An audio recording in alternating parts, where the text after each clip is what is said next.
Salut les maniaques du gros son qui tâche, et comme prévu une petite vidéo suite au concert de ce samedi 5 juillet au Villa Park d'Aston, autrement dit le parc du club de foot Aston Villa, le club, le stade où a eu lieu le dernier concert d'Ozzy Osbourne en solo et en compagnie de Black Sabbath, donc une heure de musique à peu près pour Ozzy Osbourne et Black Sabbath, plus une foultitude de guests, tous aussi somptueux les uns que les autres.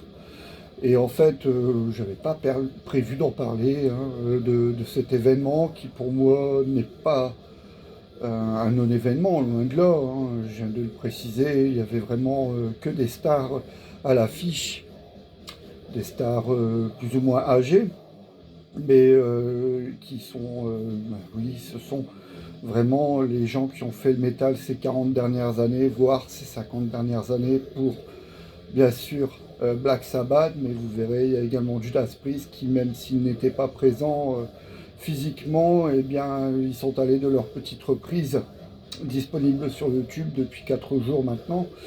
Mais en fait, tout est venu d'un message d'un maniaque sur ma dernière vidéo concernant les CD japonais, et il était persuadé, donc je le salue, hein, c'est Pierre.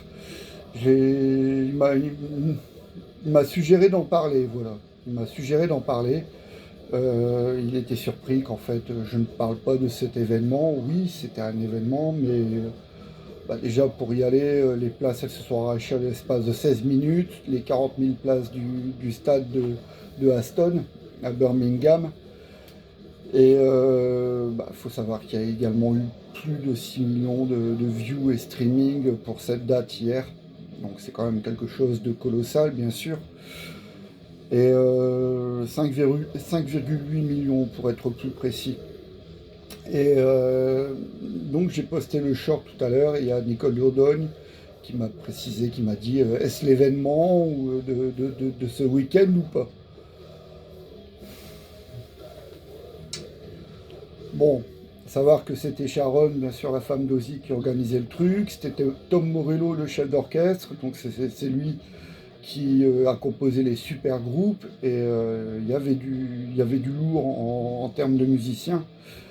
Tout était organisé en fait par Sharon, et tout a été fait pour que ça fonctionne, hein, bien sûr, avec l'inauguration d'une fresque sur un mur, Mister Murals, avec présence des 4 membres. Et honnêtement, de voir Ozzy atteint par la maladie de Parkinson, donc oui, il est diminué avec une canne. Ça laissait présager rien de bien excitant. Franchement, ça faisait peine à voir. Mais bon, donc l'inauguration de cette fresque dans les rues de Birmingham, plus Judas Priest qui nous a offert 4 jours avant la date une vidéo de la reprise de War Pigs, Judas Priest à 6 têtes, donc avec Rob Halford, Ian Hill, Scott Travis, Richie Faulkner et Andy Sneap, et également Glenn Tipton qui lui aussi est diminué par la maladie. Mais bon, ils nous ont proposé cette reprise bien agréable, et là c'était Dominique qui m'en avait parlé. Est-ce que j'avais regardé cette vidéo? Donc du coup, bien sûr, ça m'a intéressé. Et je l'ai regardé 2-3 fois de suite, Dominique, et bon, oui, c'est une bonne reprise. Et enfin voilà, encore un événement avant l'événement, parce que les derrière du Priest dont nous sommes, une reprise de War Pigs, ça ne se refuse pas. Bel hommage en tout cas que Rob Halford et ses musiciens nous ont proposé, nous ont offert, ça fait plaisir. Et puis après, il y a eu bien sûr l'épisode des Running Order. Chaque groupe y va de son petit set, en général 1 voire 2 morceaux de leur composition, plus une reprise de Black Sabbath ou d'Ozzy Osbourne. Parce qu'il ne faut pas l'oublier, c'était la fin de Black Sabbath, le dernier concert d'Ozzy, mais aussi en solo. Et donc Mastodon qui s'est fendu de Supernote, ou encore Anthrax avec Into the Void, avec des sets oscillant entre 15 et 35, voire 40 minutes pour les gros noms. Et il y avait encore du gros nom. je ne fais que me répéter, mais bon, Gojira, Alice in Chains, Guns N' Roses, Metallica, Pantera, c'est les groupes qui ont façonné le son de notre musique tant adorée ces dernières années. Et puis en plus, il y avait des rockers, hein.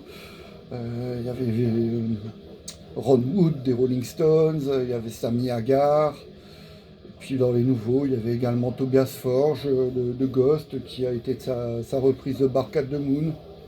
Les bonnes surprises, c'était l'apparition de Jack Healy. Mais bah, je vous dis ça, mais en fait, j'ai rien vu, quoi. C'est ça le problème. J'ai vu beaucoup de photos, quelques extraits de vidéos, et j'ai vu quelques extraits du concert de Black Sabbath et du concert de The Osbourne, qui interprétait notamment Crazy Train. Donc je me base sur ça. Euh, j'aurais pas dépensé une telle somme pour aller à Aston Villa, c'est sûr, hein, pour aller à Birmingham. Donc je me suis contenté de ce que j'ai pu voir et je regrette pas de ne pas m'être déplacé. C'est largement suffisant. Et puis non, d'ici quelques jours, on verra des extraits de concerts, des reprises, et puis ça sera largement suffisant pour nous, les maniacs que nous sommes, quoi. Donc ben voilà, hein, Ozzy et Black Sabbath, mais Black Sabbath uniquement avec Ozzy, c'était vraiment le jubilé d'Ozzy Osbourne et de Black Sabbath, parce que ben, aucun mot sur la période avec Ronnie James Dio ou Tony Martin, je pense. Donc voilà, c'était le show de Ozzy Osbourne, managé et organisé de main de maître par sa femme Sharon. Donc voilà ce que je pense de ce Back to the Beginning de Black Sabbath et d'Ozzy Osbourne qui a eu lieu hier au stade d'Aston Villa, Birmingham. Je pense que ça va être disponible en DVD, qu'il va y avoir un vinyle également, à moins que les maisons de disques s'en mêlent. Mais voilà, c'est... Je vais pas dire que c'est un soulagement de le voir partir ainsi aussi, parce qu'il a plus de niveau, mais en même temps, il y a un certain pincement au cœur, parce que petit à petit, nos idoles rendent les armes. Bon, il y a Motorhead qui nous manque depuis plus de 10 ans maintenant. Puis après, il y a Rob Halford qui a annoncé encore une fois sa retraite. Après avoir annoncé il y a plus de 10 ans la tournée d'adieu de Judas Priest en 2011.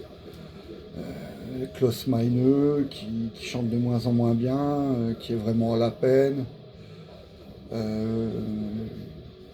Où sont nos futurs héros? Bon, il y a peut-être Ghost, bien sûr, et puis après, il y a des groupes qui vont ramener des petits groupes dans les festivals, en vendant des tickets en tant que tête d'affiche, comme Lamb of God, tout ça. J'ai vu qu'il y avait Lamb of God, par exemple. Ouais, bon, ben, ils sont encore là pour une bonne quinzaine d'années, et ça sera une tête d'affiche, à coup sûr. Mais bon, enfin voilà, quoi. Ça fait mal de voir partir nos héros les uns après les autres, quoi. À très vite les Maniacs, et puis bah, en fait, moi du coup, ça m'a permis vite fait, avant de vous laisser à d'autres occupations, de ressortir mes vinyles d'époque de Black Sabbath. Voilà, faites pareil, faites de même. À très vite les Maniacs.